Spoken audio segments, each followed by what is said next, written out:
आप लोग सब बहुत वन क्षेत्र में रहते हैं, पूरा जंगल क्षेत्र है बस्तर, और इस वन क्षेत्र में ज्यादा मात्रा में आम भी मिल जाता है, और एक फल वन क्षेत्र में ज्यादा मिलता है जिसको बेर कहते हैं।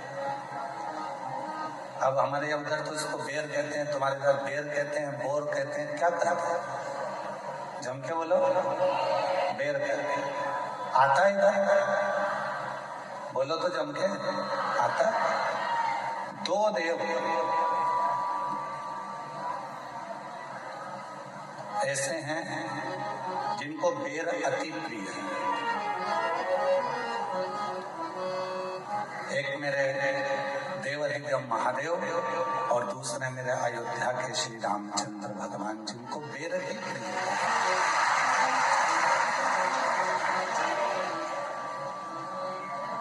और इतनी प्रियता बेर की है मेरे राम जी को, इतनी प्रियता मेरे भगवान देवाधिदेव महादेव को है। इस बेर के पीछे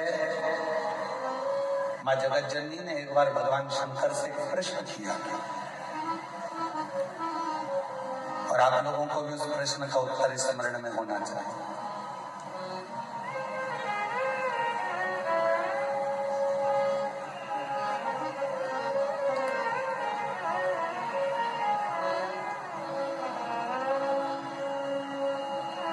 जगत जननी मां अम्बा जगदम्बा एक बार भगवान शंकर जी के साथ में भ्रमण करती हुई महाकाल वन में पहुंच गई।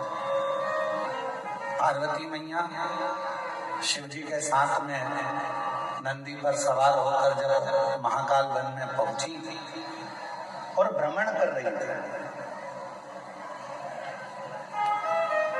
भ्रमण करते करते मां पार्वती जी का साड़ी का थोड़ा सा भाग बेर की झाड़ी में उलझ गया, और बेर की झाड़ी में मां पार्वती जी का जब साड़ी का भाग उलझा, पार्वती मैया उसको सुलझाने लगी और देवाधिदेव महादेव थोड़ा सा आगे निकल गए। पार्वती मैया बेर की झाड़ी से अपने पल्लू को सुलझाकर वापिस शिव जी के पास आ गई और उनके चरण पकड़कर महाकाल वन में मां पार्वती जी शंकर जी के पास बैठ गए। बाबा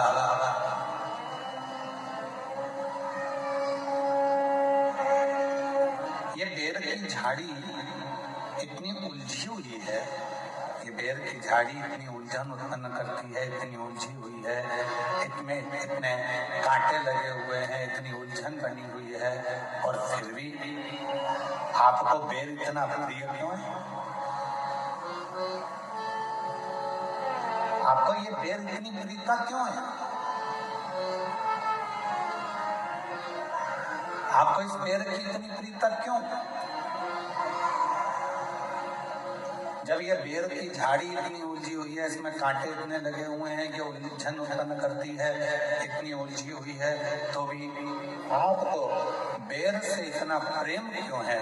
शंकर भगवान ने उत्तर दिया, पार्वती, संसार जैसे बेर की झाड़ी उलझी हुई है, वैसे ही ये पूरा संसार सागर उलझा हुआ है, पर उस उलझे हुए संसार सागर में भी जैसे बेर पूरी झाड़ियों में उलझा रहता है, पर बेर उस झाड़ी में अपने आप को संभाल कर रखता है, और वो बेर एक दिन मेरे पास पहुंच जाता है। उसी तरह जिसने पूरे संसार में भ्रमण कर कर भी, संसार के लोगों के साथ रहने के बाद भी, संसार के जीवों में उलझने के बाद भी, जो अपनी आत्मा को परमात्मा में लगा कर रखता है, शिव कहते हैं वो बेर की तरह मुझे स्वीकार होता चला जाता है। आप सब तो छत्तीसगढ़ के रहनिवासी हो, राम जी के नाना जी के घर से हो, तो आप लोगों को तो मालूम होगा माँ शबरी अम्बा के दरवाजे पर जब भगवान श्री राम पहुंचे थे, तो माँ शबरी अम्बा ने राम जी को क्या खाने को दिया था?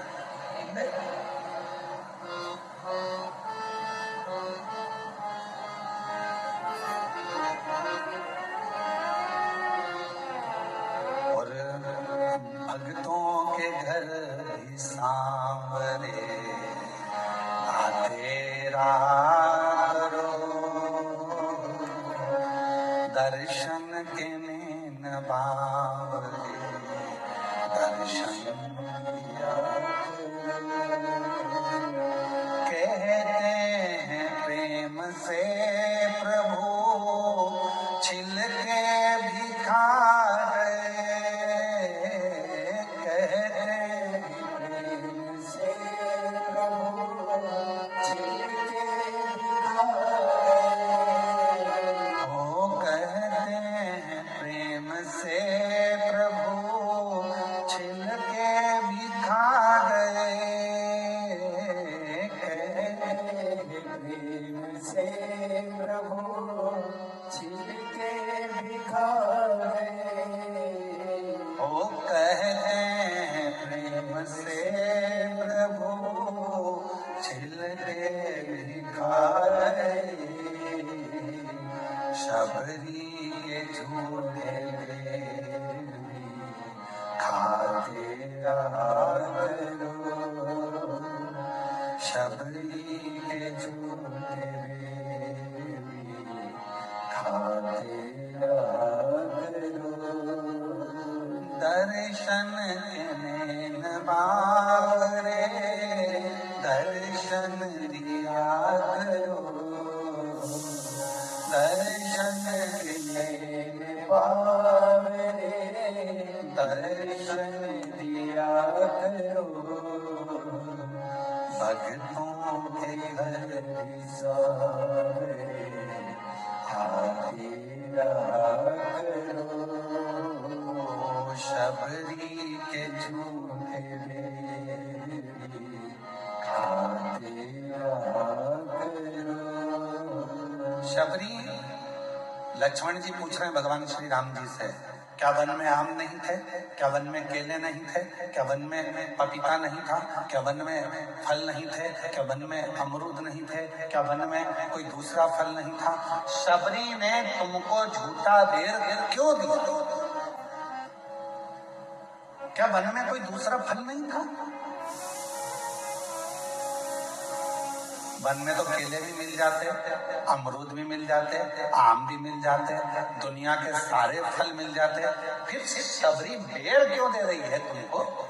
लक्ष्मण जी को थोड़ा सा गुस्सा आया, उन्होंने कहा मुझे ठीक नहीं लगा कि सारे फल छोड़कर शबरी तुमको बेर दे रही है।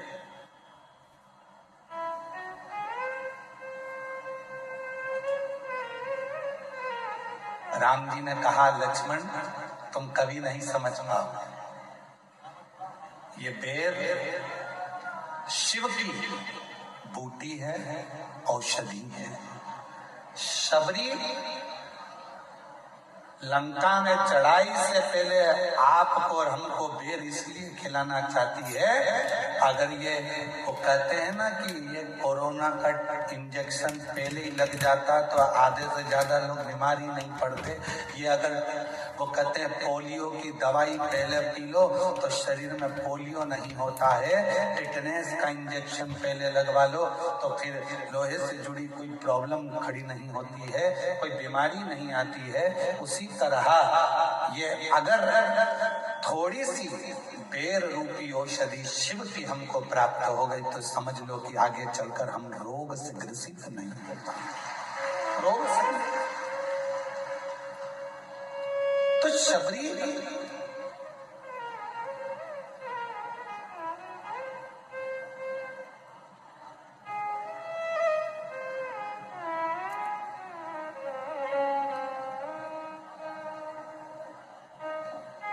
आप सबको मालूम होगा लक्ष्मण जी को राम जी ने बेर दिया था शबरी का झूठा वाला, और राम जी ने लक्ष्मण जी को दिया था, लक्ष्मण जी ने खाया था, क्या करा, फेंक दिया। फिर लक्ष्मण जी को बाद में खाना पड़ा, कब, जब लक्ष्मण जी मूर्छा खाकर गिर गए, संजीवनी लेने हनुमान जी गए, लोग कह रहे थे वो संजीवनी लेने गए हैं, पर राम जी मुस्कुरा रहे थे कि संजीवनी नहीं है, जो शबरी ने बेर दिया था को तूने खाया नहीं था, फेंक दिया था, वो पर्वत पर जाकर गिर गया था। उस पर्वत पर बेर का जो पौधा लगा था, उस पौधे की पत्ती का रस तुझे निचोड़ कर दिया गया, तब जाकर तू उठ कर बैठा। तब नहीं खाया, अब खा।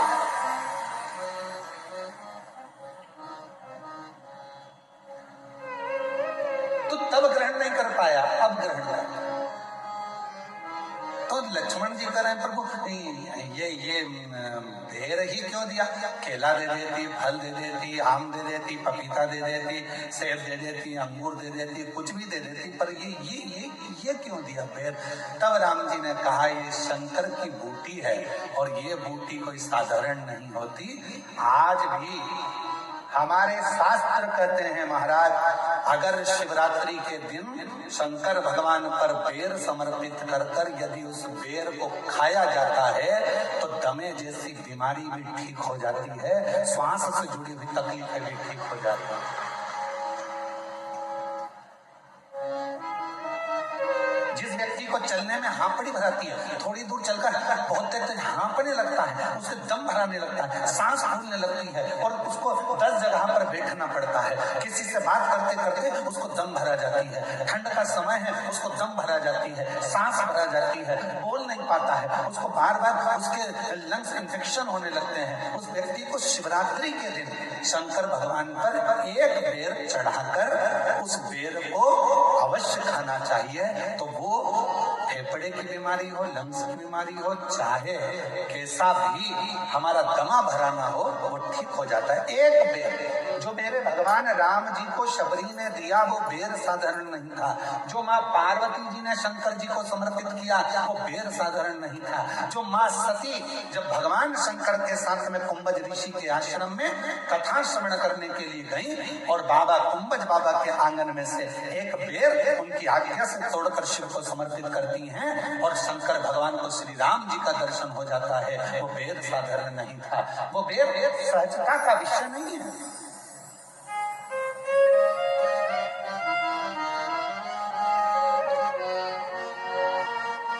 वो बेर साधारण नहीं है। जिस बेर के पौधे के नीचे तुलसी बाबा को श्री हनुमान जी महाराज के साक्षीकरण हो जाता है,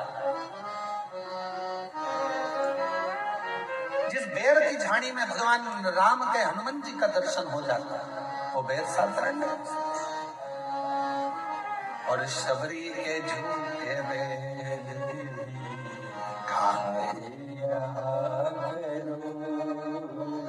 दर्शन